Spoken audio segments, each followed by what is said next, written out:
Paciente fraturou o dente, era um incisivo central e a gente precisa remover. Por que e como eu fiz o preparo para uma faceta cerâmica é o que a gente vai ver. O paciente chegou no consultório com metade do dente na mão.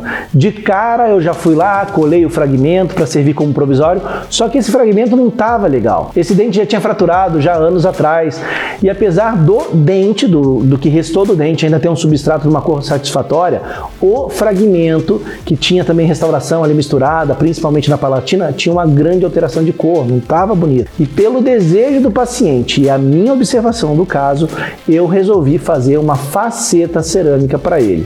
Então, na consulta seguinte, eu fui fazer o preparo. E para poder preparar, antes de mais nada, eu fui lá e coloquei um isolamento absoluto. Eu gosto muito de preparar com isolamento absoluto. Para quem não está acostumado, pode até parecer difícil, mas vai por mim. É muito mais fácil. Você tem uma melhor exposição ali do dente, você consegue visualizar muito melhor para fazer um preparo adequado, determinar o término e tudo mais. E daí também não tem língua para atrapalhar, não tem lábio. Além da importância que isso tem em relação à adesão, uma importância muito grande que eu vou te explicar daqui a pouco durante o preparo do dente. E eu também não posso ignorar, porque se eu isolei para preparar e mantenho o meu término numa posição adequada, eu vou conseguir isolar no dia de cimentar, e isso é muito importante. Esse é o caso de uma faceta só, é apenas um dente, e isso faz ser um grande desafio, ainda maior por ser um incisivo central, que a gente tem que acertar a forma e a cor com o dente que está do lado dele, o outro incisivo central.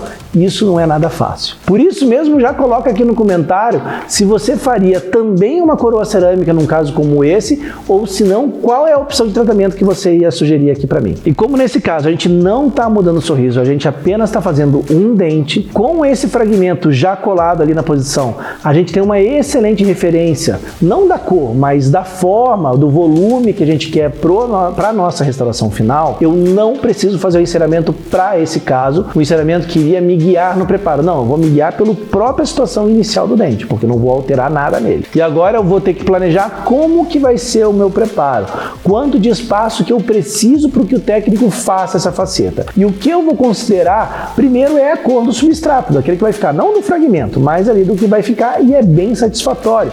Então, eu não precisaria de muito espaço, né? A gente vai precisar de mais espaço quando esse dente é escurecido. E se eu considerar que esse dente já está na posição ideal que eu quero, né? O volume ideal que eu quero, e a dificuldade que o técnico tem para copiar exatamente a forma e principalmente a cor do dente vizinho, nesse caso, quanto mais espaço eu der para o meu técnico, mais fácil vai ser a vida dele, mais fácil de a gente atingir um resultado de excelência para o nosso paciente. Por isso, eu já sei que eu vou acabar removendo todo o esmalte durante o meu preparo e eu vou ter dentina exposta. E isso tem um impacto direto na minha decisão da escolha do material cerâmico dessa minha faceta. Deixa eu tentar te explicar da maneira mais simples possível. Existe uma coisa chamada módulo de elasticidade, e o módulo de elasticidade do esmalte é muito parecido com a da cerâmica, mas da dentina é bem diferente da cerâmica. E quando você cola uma cerâmica mais frágil direto sobre uma dentina, essas cerâmicas, por exemplo, estratificadas, feitas dos refratários, que não tem nenhum reforço, uma cerâmica um pouco mais frágil, existe um risco muito grande pela diferença do módulo de elasticidade de você começar a ter trincas nessa faceta com o tempo. Por isso, numa situação de dentina exposta, é importante, indicado, utilizar uma cerâmica mais resistente. Por isso eu decidi fazer minha faceta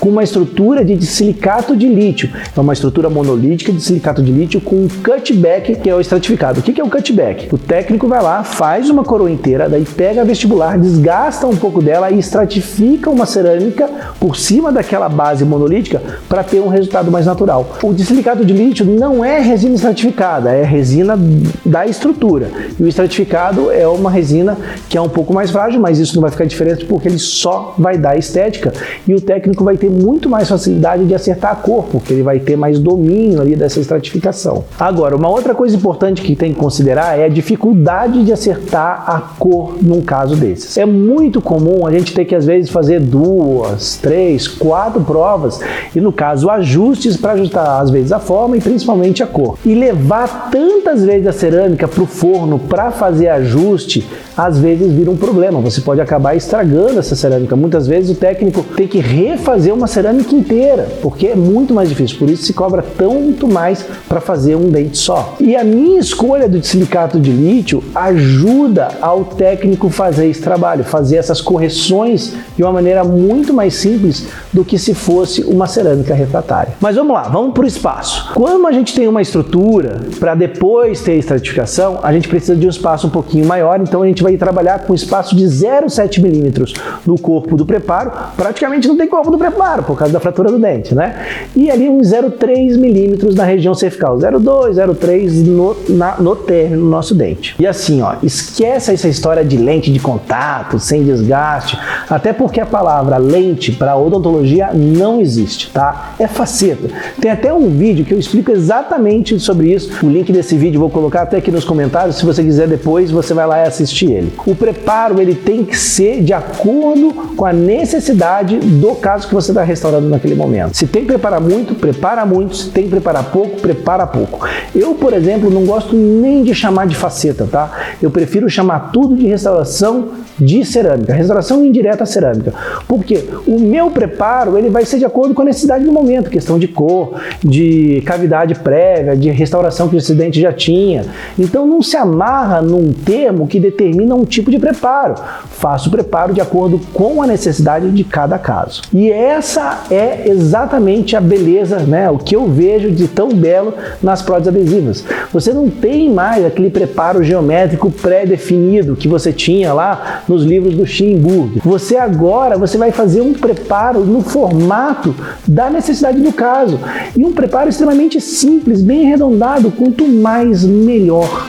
Então vamos lá, vamos para o preparo. Como eu vou fazer um preparo direto sobre o dente, não, por exemplo, sobre um mocap, eu já vou pegar uma broca que me dá a referência de profundidade de desgaste para fazer as canaletas para eu fazer a redução vestibular desse dente. Essa broca que eu vou utilizar é 41-42. Então eu faço as canaletas da vestibular e depois com a broca 21-35 eu faço toda a redução vestibular e já vou começar a determinar o meu término do dente. Depois disso vou lá e removo todo aquele fragmento que eu tinha colado no dente, não deixo nenhum vestígio dele, e nesse fragmento ele tinha muita restauração indo por palatina, então ele se estendia para a palatina do dente. Eu vou remover tudo ele. Esse dente também tinha um tratamento de canal, por isso tinha resina lá, então eu tiro toda a resina, também tinha um pouco de cárie, tiro a cárie que tinha também e faço um preparo nessa palatina.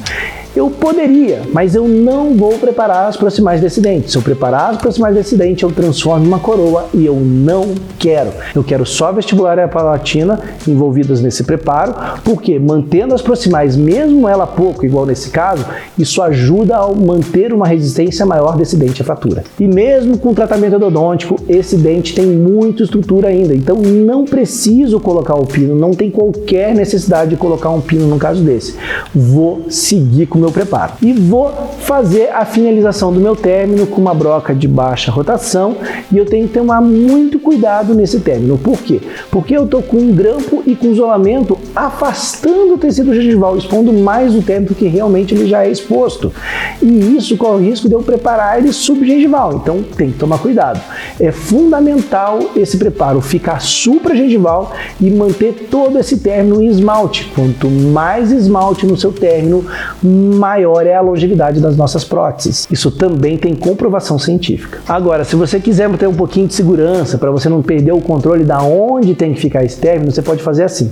Antes de isolar, seca bem o dente, pega ali uma lapiseira, um lápis e marca muito bem o contorno, bem ali no nível gengival. E faz todo o isolamento, faz todo o processo, mas cuidado para não apagar. Vira e mexe, vai lá e marca de volta, tá? Porque daí quando você for marcar com o término, com a broca, você já vai marcar ali aonde você sabe onde ele tem que ficar e depois só não tomar cuidado para não avançar mais. E daí você mantém onde você precisa que esse término fique. Então, com o preparo pronto, a dentina está completamente exposta. E exatamente por isso que eu já isolei antes. Porque como eu ia ter exposição dessa dentina, eu não quero ter a contaminação dela. Porque se eu contaminar, eu já diminuo a qualidade de adesão sobre essa dentina. Fazendo isolamento desde o início, eu vou garantir que eu não vou ter contaminação da minha dentina e vou ter uma adesão de muito mais qualidade nela. E o que eu vou fazer nela é o IDS, IDS, vou fazer o selamento imediato dessa dentina. Para quê? Para que eu tenha uma adesão muito mais forte e resistente depois da minha prótese final. Se você não sabe nada sobre IDS, tem vídeo no nosso canal falando sobre isso. O adesivo que eu utilizei para fazer o IDS foi o Clearfill EAC Bond. E como o Clearfill tem pouquíssima carga, eu preciso fazer o Resin Coating, que é um procedimento onde a gente coloca uma fina camada de resina Flow sobre esse IDS, sobre esse adesivo. Pronto, esse é o meu preparo prontinho para poder moldar. Só que como a gengiva acabou machucando um pouco nesse processo aí do preparo, eu acabei não moldando no mesmo dia. Eu esperei alguns dias para moldar, então eu fui lá, fiz um provisório, moldei outro dia sem problema nenhum. O técnico recebeu a moldagem e fez a faceta exatamente como a gente planejou, buscando todos os detalhes de cor e anatomia que ele conseguiu captar.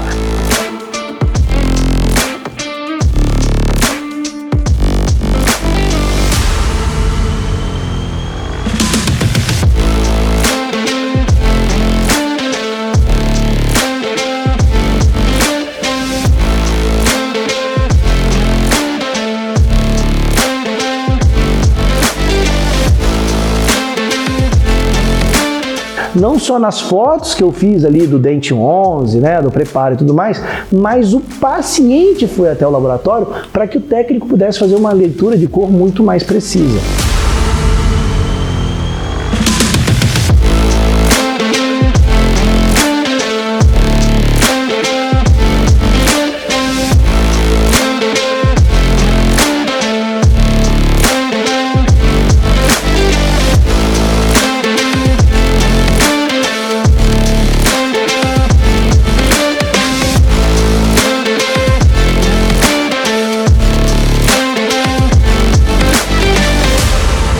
E esse foi o resultado final que a gente conseguiu com a faceta. Um resultado muito natural, que ficou tão bonito que merece até você dar um like agora nesse vídeo. Agora, você deve estar aí pensando, como é que eu colei essa faceta? Qual foi todo o procedimento para colar essa faceta nesse dente que tinha o IDS? Se você quiser saber, é só clicar aqui, ó. Esse vídeo que está aqui te mostra exatamente como eu colei essa prótese.